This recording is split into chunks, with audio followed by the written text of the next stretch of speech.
Good morning, and it is a glorious morning here in Catalonia, and today we are off on an adventure on the trail of Carrasclet, possibly Catalonia's greatest ever hero.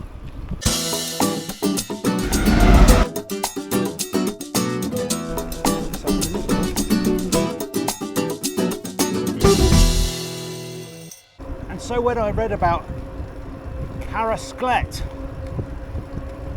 the most famous hero in Catalan history, and that he was born about 45-minute cycle ride from my house, well, we had to go and investigate, didn't we?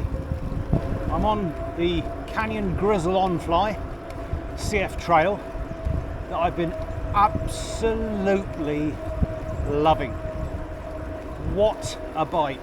It's just made for adventure. There's a couple of big events coming up. One's bigger than the other. The big event is that the day that I'm releasing this will be the 5th anniversary of the channel. And I wanted to thank everyone who's helped out by joining in, by commenting. I've got to know some really brilliant people. I love comments. It makes the whole thing seem alive. I really appreciate them, so thank you for that over these last 5 years.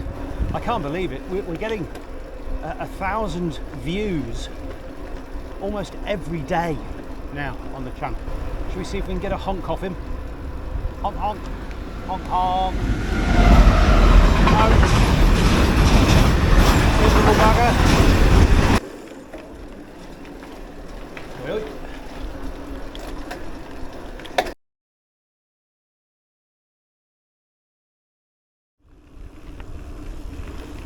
And so the one big event, 5th year anniversary.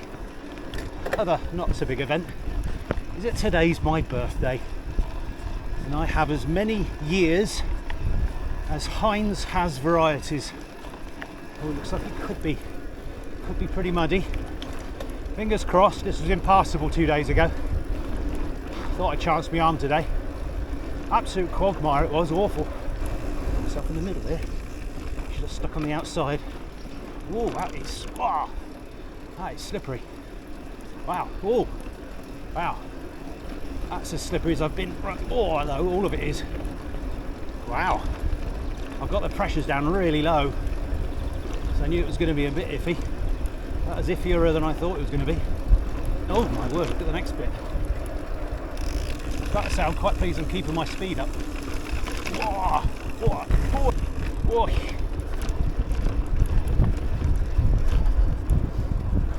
To keep aboard. I learned long ago that in most cases speed is your friend. We're doing 28 kilometers an hour on this canal, so it is pan flat. One of the reasons why we're riding the Grizl today, and probably the next one or two as well, is that it's going back. But fear not, other Canyon e-bikes are incoming. Obviously there's lots more adventures to come. You can take that as for granted. I have got 40 currently lined up and ready to go.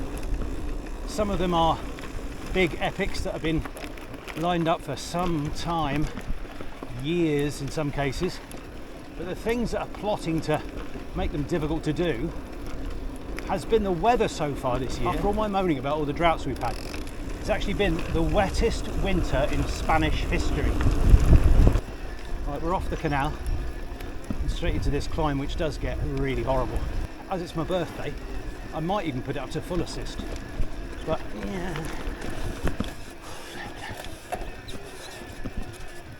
Wow, that was steep.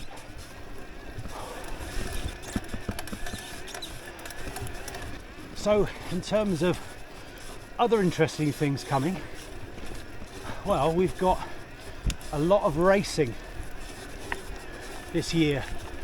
Unbelievable amount. It starts off with the Terres d'Ebre Classic, which is vying to become a true classic in the racing calendar. A few days after that is the Volta de Catalunya, usually used by about half of the World Tour teams as preparation for the Tour de France, and fingers crossed we'll be going to that as well. And then of course in the summer the blooming Tour de France starts in Catalonia. First at least 3 stages are in Catalonia, and we'll be going at least to the first 2. So if you're interested in bike racing, it's worth sticking around for those. They're going to be pretty magnificent.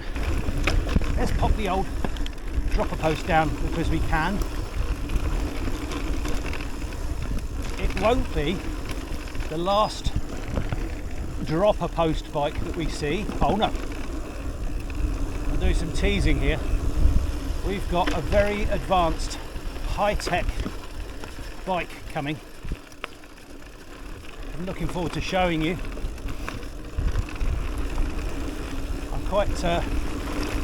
I'm really looking forward to that one. It's another adventure bike, but I won't tell you too much. And straight after that, we've got an absolute, well, it's a nutter's bike, shall we say.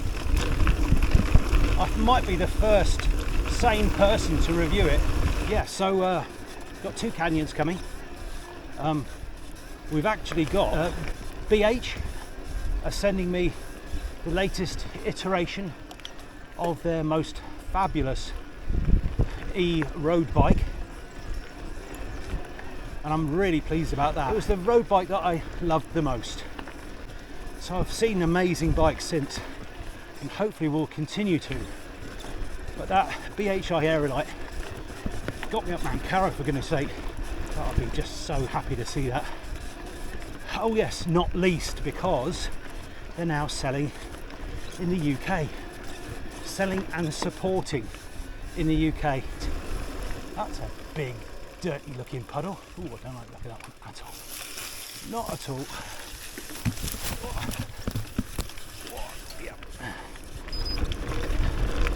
Blimey, that was nearly skillful.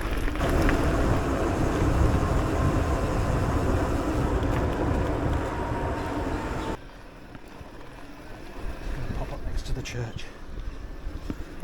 Well, that's a nice old building. Not done this bit before either.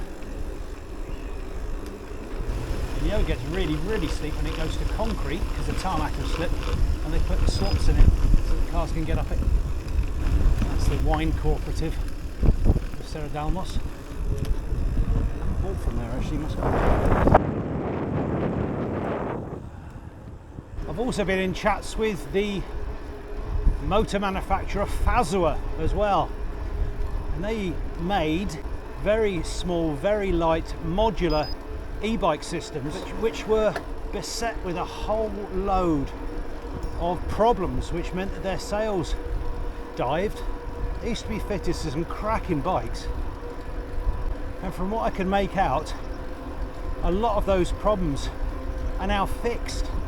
They say they're trying to get hold of a bike or two for me to test with this new upgraded Fazua. And this is today's destination. It's the Serra de Llabaria, which is a great big mountain range. And this is today's steed. And it's just perfect for this sort of stuff. You can see how muddy I'm getting at every ride now. It is just, I can't throw anything at it that it hasn't beaten. It's got so much go, it's got so much, you know, get into trouble. Pop it up an assist level and it just powers your way out of it. I mean, I know that's not necessarily the ethos of the channel, but it just isn't road riding. It's a damn sight harder. Oh, I need to explain. I'm not in the Yako Rides Again Ride Happy shirt today. I'm in a gift, a present from my lovely wife. It's a pizza. I love pizza. Three things in, I wasn't going to say which order. 3 things in life that I love. 1, Mrs. Yako. 2, cycling. 3, pizzas.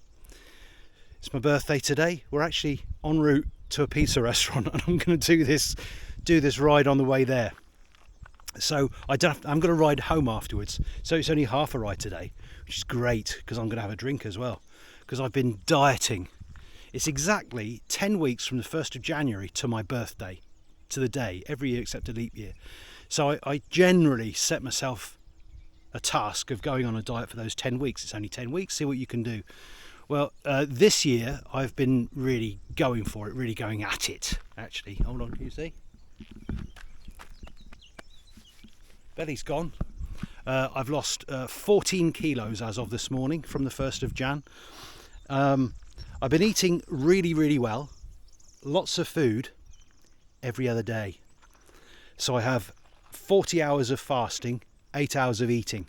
Why am I talking about all this now? We could be on the road. It's my birthday. It's my birthday, indulge me. And just as I was about to hop on the bike, Mrs. Yako said, the loos have backed up. I thought, oh no. So I went to check the septic tank. Absolutely solid. All the pipes, solid. So I spent a happy day that day unblocking all the toilet pipes. And then the following day we got the man to come and empty the septic tank.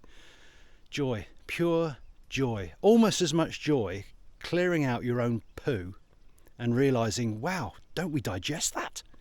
That's still in all that muck. Chili seeds for me. I bet you wanted to know that. It's my birthday. Chili seeds. Just couldn't believe how many chili seeds. I don't eat that many chilies, quite a few. I do grow my own chilies, I'm a bit addicted to them, but I didn't think it'd be quite that many. And obviously, they just don't get broken down. I would have been happy if there'd been some nice little chili plants I could have fetched out and, grown on, but I wouldn't do that. I wouldn't do. I probably wouldn't do that. Probably.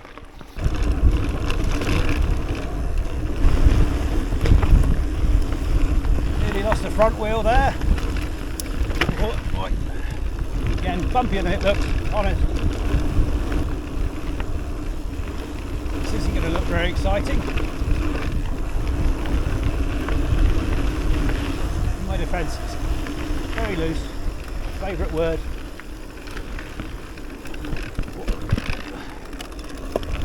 So we are in the Sierra de Llavaria and we're on our way to the lovely little village of Capçanes. It's your typical village around here. You'd think fairly unremarkable. By far the most famous son of Capçanes is Carrasclet. Now Carrasclet was born Pere Joan Barceló, and boy is he a big name around here, despite the fact that he was born in 1683. He was born a peasant and the son of a peasant, and what his dad did, he was the local charcoal burner that the villagers would then use for their cooking stoves, etc, etc. And the name of that person here in Catalonia is the Carrasclet. So that was his dad. But back then there were some major goings on in the Spanish political arena. Spain had been ruled for centuries by the Spanish branch of the gigantic royal family, the Habsburgs, and they had this thing. They were desperate to protect the royal bloodline, and they did it by intermarriage. Because of his terrible inbreeding, Philip II was unable to have children.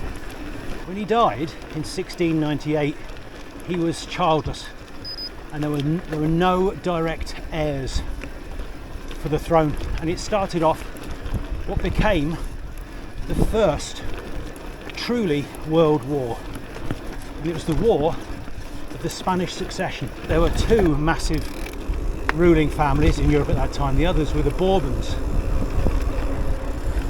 and for reasons known only really to himself, Philip II appointed a Bourbon as his heir. So legally that was it, but no one else agreed. None of the other ruling families in Europe agreed, and so a war broke out.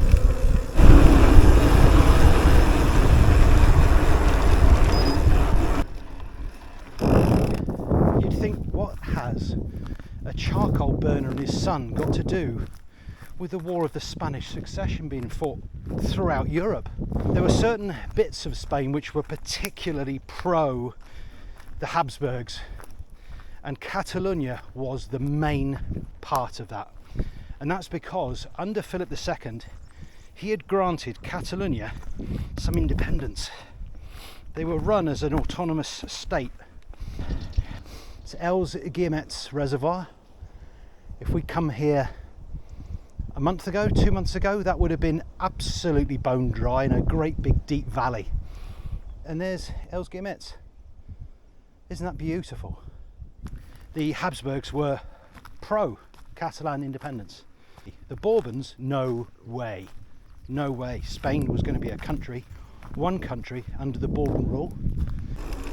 So the locals here rose up for Catalan independence and backed the Habsburgs' entrant to the War of the Spanish Succession. And Barcelo and his son joined the fight. But as soon as the fighting started, literally as soon as the fighting started, the boy showed himself to be an absolute brilliant strategist and leader. And he was just a troop, he was a peasant. But he had it. First he started commanding the few men around him, because he had come up with ideas, they'd stay out of trouble and they'd follow him. Soon that was up to a company of 40 men. Very soon after that, and bear in mind, he's still a young man. He was commissioned. During his rise through the ranks, Pere Joan became known as Carrasclet. That was his nickname amongst the troops.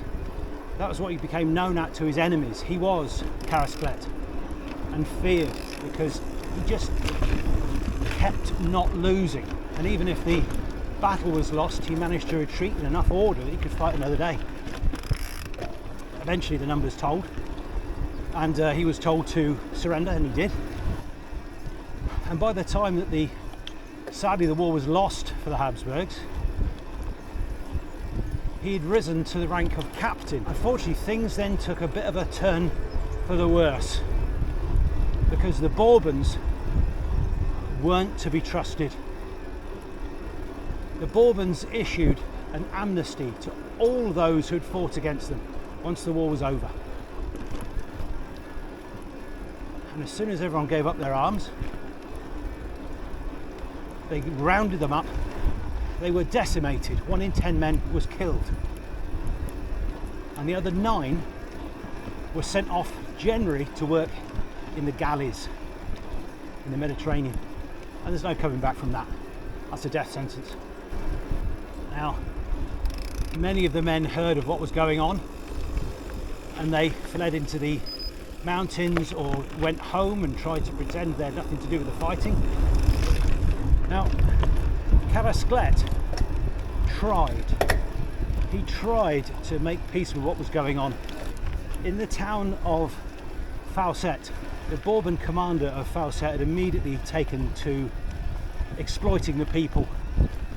He would take unwarranted taxes from people, and if he liked the look of any of the maids of the town, he took them as well.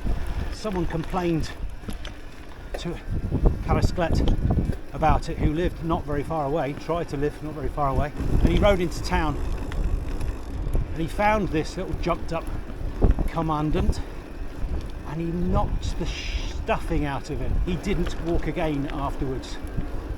But Carrasclet was caught and he was thrown into Faucet jail. Faucet jail had a pretty bad reputation. Once you got thrown in, nobody came back out again. Carrasclet didn't wait for that. Pretty much as soon as he was locked up, he broke out. They couldn't keep him locked up in this prison where no one had escaped and people died in. When Carrasclet broke out, he decided enough's enough, and he reignited the war. He raised an army that took to the hills of his youth, the the Serra de Averia, and he fought out of those, and he fought for 6 years, completely supported by the local population who would feed him, clothe him. He was immensely successful. He would take towns, release the political prisoners and clear off, killing the military leadership. He even did it to the city of Reyes. They could not do anything about him. Nothing at all. He was unstoppable force. I can't leave all this in, but we're actually doing a ride video and the tale from the trail at the same time. And I haven't even had a chance to do and it's time for this week's tale from the trail. I haven't done that. I should. No time. Get to that pizzeria. Oh, it's nearly dry.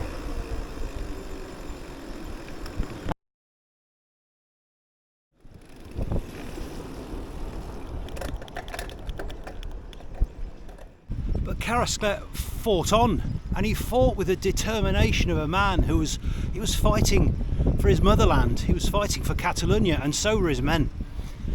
And the Bourbon troops, they thought they'd won. They just wanted to laze around and get fat. So every time he engaged the enemy, he won. He was an absolute hero for Catalonia. But of course the Bourbons couldn't let that pass, and so what they did is they went to Capçanes, where they'd learnt that he was born, and they rounded up his dad and his mum and his two brothers and his two brothers' families, their wives and children, and they put them in Falset jail, in Falset castle, and threatened to behead the lot of them unless Carrasclet turned himself in. Now Carrasclet knew that they were going to be killed anyway, because the Bourbons had conducted such a campaign of terror. They just killed anyone who stood in their way.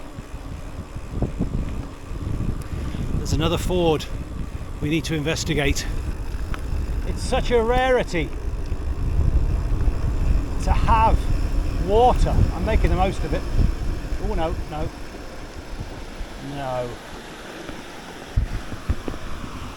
Comments please, yes or no. I'm thinking absolutely no. Beautiful spot though. I am going to have to go across those. Right, you be good.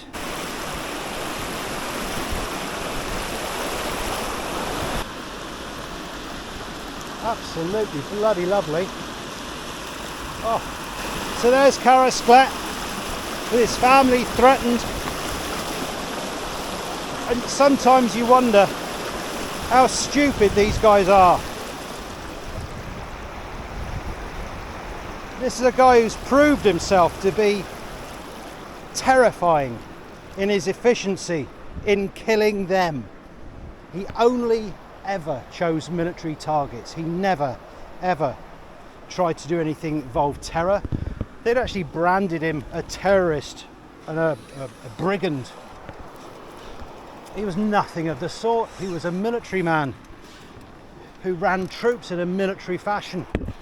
None of his troops stole or raped or any of the things that the Bourbons were doing on a daily basis. But the Bourbons were pretty bloody stupid, because they incarcerated his entire family, everyone he loved, in the castle that he'd managed to get out of.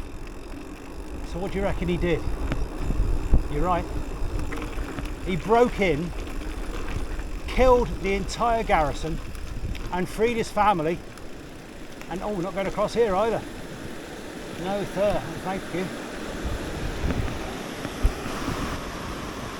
Doesn't look too bad, but where that little riffle is, how deep's that? How fast is it? Is it enough to take my wheels? Come on, more comments there please. Would you have gone across either of these two fords? We'll have to make do with the last of the story of Carrasclet, because we're reaching an end here. Thank bloody goodness. The Bourbons had commissioned a special if you like, vigilante group, mercenaries, locals, sadly, to come after Carrasclet. And they weren't interested in taking out his little guerrilla army. They were just going to go after the leader and his family and assassinate them. And when he learned of this, that was the end for him. So he and all of his men managed to get out of Catalonia and make their way to Austria, where the main Habsburg Empire was. And he was received with a hero's welcome. Carrasclet ended his days as a colonel fighting for the Austrian Habsburg Empire. And he was actually cut down in battle in the end, kind of befitting really. He went out as a warrior. And that's all from a man who was born in this little town. There he is. Big fella.